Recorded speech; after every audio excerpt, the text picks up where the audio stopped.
قرآن پاک میں یہ جو مضمون آیا ہے وَإِذْ قَالَ لُقْمَانُ لِابْنِهِ وَهُوَ يَعِظُهُ يَا بُنَيَّ لَا تُشْرِكْ بِاللَّهِ، یہ سارے والدین کے لیے مشعل راہ ہے، یہ طریقہ کار ہے اولاد کی تربیت کا، یہ والدین کے لیے نصیحت ہے کہ اپنے اولاد کی تربیت کریں، کہ والد اور والدہ دونوں کی ذمہ داری ہے۔ لیکن آپ جب گھر جا کے بتائیں گے نا کہ بھائی ماں کو جو اسلام نے فضیلت دی ہے وہ اس کی وجہ کیا ہے، تو آپ کو پتہ چلے گا والدہ کی جو ذمہ داری ہے وہ تربیت اولاد ہے۔ باپ کی ذمہ داری یہ نہیں ہے کہ وہ اولاد کے پاس بیٹھ کے اس کی تربیت کرے، ہرگز ایسا نہیں ہے، بلکہ تربیت کی ذمہ داری جو زیادہ تر عائد ہوتی ہے وہ ماں کے اوپر ہوتی ہے۔ یہ ماں کی ذمہ داری ہے کہ وہ اولاد کی تربیت کرے۔ اولاد کی تربیت کی وجہ سے والدین جو اپنی اولاد کی تربیت کرتے ہیں، اب اولاد جدھر بھی جائے، جس کونے پہ جائے، جس امتحان میں جائے، اس تربیت کے صدقے اللہ تعالیٰ ان کو کامیابی عطا فرمائے گا۔ اقبال نے کہا تھا تربیت سے تیری میں انجم کا ہم قسمت ہوا، میں آج میری قسمت کا جو ستارہ چمک رہا ہے، تربیت سے تیری میں انجم کا ہم قسمت ہوا، گھر میرے اجداد کا سرمایہ عزت ہوا۔ آج مجھے جو عزتیں ملی ہیں، آج جو میں قسمت کا میرا جو ستارہ چمک رہا ہے وہ میری والدہ کی تربیت کی وجہ سے ہے، اور میرے آباء و اجداد کا جو نام روشن ہو رہا ہے، ان کے گھر کو عزت مل رہی ہے، وہ اس کی وجہ کیا ہے؟ گھر میرے اجداد کا سرمایہ عزت ہوا، اس کے پیچھے بھی جو چیز چمک رہی ہے وہ میری ماں کی تربیت ہے۔ اگر ماں نے تربیت کی ہوگی نا تو اولاد پھر باہر جا کے باتیں نہیں سنے گی۔ جب اولاد کو پتہ ہی نہیں ہے کہ باہر بات کس سے کیسے کرنی ہے، اولاد کو یہ سکھایا ہی نہیں گیا کہ بچے تو نے اپنی غلطی تسلیم کرنی ہے، اولاد کو یہ بتایا ہی نہیں گیا کہ بچے تو نے کس میدان میں کیسے بات کرنی ہے، اولاد کو بتایا ہی نہیں گیا کہ تو نے دنیا کے اندر جا کے کس طرح زندگی گزارنی ہے، تو پھر کون سے امتحان، کون سی کامیابی؟ ایسا ہرگز نہیں ہوتا۔ یہ آپ لوگوں کو چاہیے کہ جن کی ازواج ہیں وہ گھر جا کے بتائیں، ان کو جا کے بتائیں کہ بھئی تمہارے اوپر ذمہ داری عائد ہوتی ہے اولاد کی تربیت کی، اولاد کو جو سمجھانا ہے وہ تم نے سمجھانا ہے۔ شوہر تو بیچارہ صبح دکان کھلتی ہے اور کاروبار رزق حلال کی تلاش میں نکل گیا، سارا دن لوگوں کی باتیں سنتا ہے، لوگوں کو فیس کرتا ہے، مشکلات دیکھتا ہے۔ باپ کی تو ذمہ داری ہے رزق حلال کمائے۔ حضرت عائشہ صدیقہ رضی اللہ تعالیٰ عنہ فرماتی ہیں اللہ نے پاک چیزوں میں سے اولاد تمہیں عطا فرمائی ہے، یہ اولاد پاک ہوتی ہے اور طیب اولاد تمہیں عطا کی ہے، تو تمہیں بھی چاہیے اس کو جو رزق کھلاؤ وہ بھی پاک اور حلال رزق کھلاؤ۔ تو یہ باپ کی ذمہ داری ہے رزق حلال کھلائے۔ یہ ماں کی ذمہ داری نہیں کہ وہ دکانوں پہ جائے اور باہر جا کے جناب کمائے اور پھر اولاد کو کھلائے، نہیں، تقسیم کاری کی ہے، اولاد کی تربیت دے دی ماں کے ذمہ اور رزق حلال دے دیا باپ کے ذمہ۔ باپ کو چاہیے کہ وہ نان و نفقہ اس کا اہتمام کرے، باہر جا کے رزق حلال کمائے اور لا کے دے۔ اب ایسا تو نہیں ہوگا کہ ماں کہے نہیں ہے بچے نے بھی نال لے جو ان اوتھے رکھنا، سارا دن ان کی تربیت کرنا، ایسا ہرگز نہیں ہوتا۔ اسلام نے جو اول درسگاہ بتائی ہے بچوں کی وہ ماں ہے۔ اگر ماں نے ہی اولاد کی تربیت نہیں کرنی تو دنیا کا کوئی مکتب اور مدرسہ اولاد کی تربیت نہیں کر سکتا۔ آپ دیکھیں والدہ کو اتنی فضیلت دی گئی، نبی پاک صلی اللہ تعالیٰ علیہ وسلم کی بارگاہ کے اندر ایک بندہ آتا ہے، حضرت ابو ہریرہ رضی اللہ تعالیٰ عنہ اس حدیث کے راوی ہیں، فرماتے ہیں کہ ایک بندہ آیا، آ کے گزارش کرتا ہے یا رسول اللہ صلی اللہ علیہ وسلم من احق بحسن صحابتی، یا رسول اللہ میرے حسن اخلاق کا، میرے حسن سلوک کا سب سے زیادہ حقدار کون ہے؟ قال امک، تمہارے حسن سلوک کی سب سے زیادہ جو حقدار وہ کون ہے؟ تمہاری ماں ہے۔ قال من، یا رسول اللہ اس کے بعد کون ہے؟ فرمایا ثم امک، فرمایا تمہاری ماں۔ قال من، یا رسول اللہ اس کے بعد کون ہے؟ ثم امک، آپ نے پھر فرمایا تمہاری ماں ہی حقدار ہے۔ قال من، چوتھی مرتبہ جب پوچھا یا رسول اللہ اس کے بعد کون حقدار ہے؟ ثم ابوک، فرمایا اس کے بعد تمہارا باپ ہے۔ یعنی 75% حصہ جو فضیلت کا ہے وہ ماں کو دیا گیا ہے اور 25% حصہ باپ کا ہے۔ اس کی وجہ کیا ہے؟ ایویں تو نہیں ماں کو کہہ دیا کہ جناب تمہیں اتنی عزت دی اسلام نے، سب سے پہلے تمہارا حق ہے، تمہارا حق ہے، تمہارا حق ہے۔ اولاد کو چاہیے کہ والدہ کی عزت کرے، والدہ کے آگے باتیں نہ کرے۔ یہ اولاد کو بتایا گیا اس وجہ سے نہیں کہ والدہ نے، ماں نے اولاد کو جنا ہے، ہرگز یہ وجہ نہیں ہے کہ جی ماں پیدائش کا سبب بنی ہے اس وجہ سے والدہ کی عزت کی جائے، ہرگز اس وجہ سے اسلام نے یہ فضیلت نہیں دی۔ اس طرح تو باپ بھی اولاد کی پیدائش کا سبب بنتا ہے، تو باپ کو کیوں نہیں یہ عزت دی گئی؟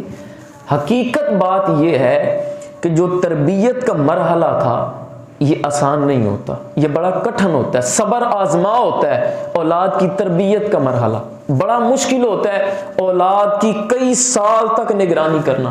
اب دیکھ لیں بلی کا بچہ ہوگا 2 ماہ کے بعد جناب بالکل بھاگتا دوڑتا ہوگا، پرواہ ہی نہیں ہے، اگر بلی ادھر ادھر ہو جاتی ہے مسئلہ ہی کوئی نہیں، وہ پل جاتے ہیں بچے۔ لیکن انسان کا بچہ ایسا ہے کہ جس کو 1 سال نہیں 2 سال نہیں کئی سال تربیت اور اس کی پرورش میں گزارے جاتے ہیں، تب جا کے یہ پروان چڑھتا ہے، بڑی محنت ہوتی ہے۔ اتنا کچھ کرنے کے بعد جا کے فرمایا کہ یہ کام ماں کی ذمہ داری ہے، ماں نے اولاد کی تربیت کرنی۔ اگر ماں ہی کیا کرے جناب، بچے کو موبائل پکڑا دے، چھوٹے چھوٹے بچے ہوتے ہیں آج کل، چھوٹے چھوٹے بچوں کے آگے موبائل رکھ دیتے ہیں، لو جی تیانے لگے رہو، باپ کو کہتے ہیں لے آؤ جی موبائل انہوں چلا کے دیو، بچہ روندا پہ، اور بچہ رو رہا ہے تو اس کی یہ حال نہیں ہے کہ اس کے آگے موبائل رکھو، اس کا یہ حال نہیں ہے کہ اس کو ٹی وی چلا کے دے دو، اس کا حال یہ ہے کہ ماں اس کو اپنے سینے کے ساتھ لگا کے ٹھنڈک پہنچائے، ماں اس کو اپنی راحت دے، سکون دے، تسکین دے، ماں اپنی صحبت کا اثر اس کے اوپر ڈالے، یہ وہ اولاد کی ضرورت ہے۔ اکبر الآبادی بڑی خوبصورت بات کرتے ہیں، فرماتے ہیں طفل میں بو کیا ہے ماں باپ کے اعتبار کی، بچے سے کیا ماں باپ کے اخلاق کی خوشبو آنی ہے، طفل میں کیا بو آئے ماں باپ کے اعتبار کی، دودھ تو ڈبے کا ہے اور تعلیم سرکار کی، وہ ڈبوں کے دودھ پلا دیے اور تعلیم سرکار کی دے دی۔ پلے گروپ میں بچہ بھی جاتا ہے 2 سال کا یا 3 سال کا ہوا تو جاؤ جی پلے گروپ میں، اس کے بعد فلانا گروپ تو فلانا گروپ تو فلانا گروپ۔ بچے کی تربیت کا جو مرحلہ ہے لوگ کہتے ہیں شروع ہوتا ہے 10 سال کے بعد، ہرگز ایسا نہیں۔ جیسے ہی بچہ دنیا میں آ جاتا ہے اس کی تربیت کا مرحلہ شروع ہو گیا، اگرچہ یہ صحیح طرح بول نہیں سکتا، اگرچہ اس کی وہ ابیلٹیز ابھی کمزور ہیں، لیکن یہ کیمرے جو لگے ہوئے ہیں نا، یہ جو رب نے کیمرے دیے یہ سب کچھ سیو کر رہے ہوتے ہیں، یہ ہر چیز دیکھ رہے ہوتے ہیں، اور جو والدین کر رہے ہیں وہی خصوصیات بچوں میں آ جاتی ہیں۔ اب ماں باپ نے جو آپس میں لڑنا جھگڑنا ہے وہی بچے نے کرنا ہے۔ اب بچہ جو ہے اس کو آپ زبان سکھانے کی کوئی کتاب نہیں پڑھاتے، بلکہ والدین کو بولتا دیکھ کے وہ بولنا سیکھ جاتا ہے، ماں باپ کو چلتا دیکھ کے وہ چلنا سیکھ جاتا ہے، جو کچھ والدین نے کرنا ہے وہ بچے کے اندر آ جاتا ہے۔ تو بچے کے لیے لازم یہ ہے کہ جیسے ہی وہ دنیا پہ آ جائے، جیسے ہی وہ دنیا پہ اس نے سیکھنا شروع کر دینا ہے۔ اب 4 سال کی عمر ہوتی تھی جو بسم اللہ کی عمر ہے، ہمارے بزرگان دین کہا جاتے تھے جب بچہ بسم اللہ کی عمر کو پہنچ جائے نا پھر اس کو سورۃ فاتحہ کی تعلیم دیتے تھے، گھر والے مل کے بیٹھ جاتے تھے، تو وہ عمر ایک ہوتی تھی 4 سال 4 ماہ اور 10 دن۔ جب اس عمر کو بچہ پہنچ جاتا تھا اب بچے کو لے کے مسجد میں آتے تھے کہ جناب اب اس کی بسم اللہ کروائیں۔ 4 سال سے پھر 7 سال تک اس کو سکھاتے رہے پیار سے، 7 سال کے بعد پھر آگے سختی والا معاملہ ہے۔ اور یہاں پہ تو مسجد میں آ جائیں وہ چھوٹا سا بچہ ہے، اس کو پتہ ہی نہیں، پہچان ہی نہیں، ادھر قاری صاحب لا رہے ہیں ادھر کرو پٹ پیری، بچے نے کیا بیچارے نے سیکھنا ہے۔ طفل میں کیا بو آئے ماں باپ کے اعتبار کی، دودھ تو ڈبے کا ہے اور تعلیم ہے سرکار کی۔ جو تعلیم اور تربیت کی عمر ہے، سیکھنے کی عمر ہے، لیکن جو چیز اس نے سیکھنی ہے وہ اپنی اول درسگاہ سے سیکھنی ہے، اور انسان کی اول درسگاہ ماں کی گود ہوتی ہے، ماں کی گود سے اس نے سب کچھ سیکھنا ہے۔ اگر ماں نے کچھ نہیں سکھانا، ماں ہی موبائل کے دھیانے لگی ہوئی ہے، ماں ہی جناب بازاروں میں پھرنے پہ لگی ہوئی ہے، ماں کے فیشن ہی نہیں ختم ہوتے، سہیلیوں سے باتیں ہی نہیں ختم ہوتی، ماں کی لڑائی جھگڑے ہی نہیں ختم ہوتے، تو اس نے تربیت کیا کرنی ہے اولاد کی؟